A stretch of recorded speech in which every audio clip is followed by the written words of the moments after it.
চলো আজকে না ঝটপট কীভাবে ঘুগনিটা বানাই সেটাই তোমাদের সাথে শেয়ার করব। বেশি সময় লাগে না, খুব তাড়াতাড়ি হয়ে যায়। তো ওদিকে দেখলে তো আমি সেদ্ধ বসিয়েছি মটরটা, আর সাথে একটা গোটা আলু দিয়েছি ওখানে ছোট্ট। আর এদিকে হচ্ছে আমি মশলার মধ্যে কিচ্ছু দেবো না, খালি আদা আর কাঁচা লঙ্কা দেবো। ওটাকে একটুখানি পেস্ট করে নিয়েছি, পুরো ভালোভাবে পেস্ট করিনি, একটু দেখতেই পাচ্ছ ওরকমভাবে পেস্ট করে নিয়েছি। এবার তেলে জিরে ফোড়ন দিয়ে ওই মশলাটা দিয়ে দেবো। এর মধ্যে তো সব জিরের গুঁড়ো, ধনের গুঁড়ো, শুকনো লঙ্কার গুঁড়ো আর হলুদটা দিয়েছিলাম না, তাই জন্য হলুদটা পরে দিলাম। আর আমার মটরটাও সেদ্ধ হয়ে গেছে, এখান থেকে আলুটা আমি তুলে রাখবো।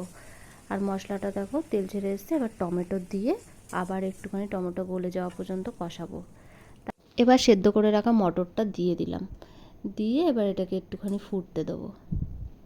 দেখো আমার কিন্তু ঘুগনিটা কিন্তু ফুটে উঠেছে।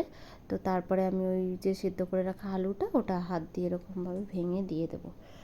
তো দেওয়ার পরে তারপরে এই ভাজা মশলাটা দিতে হবে, জিরে, ধনে আর শুকনো লঙ্কার গুঁড়ো।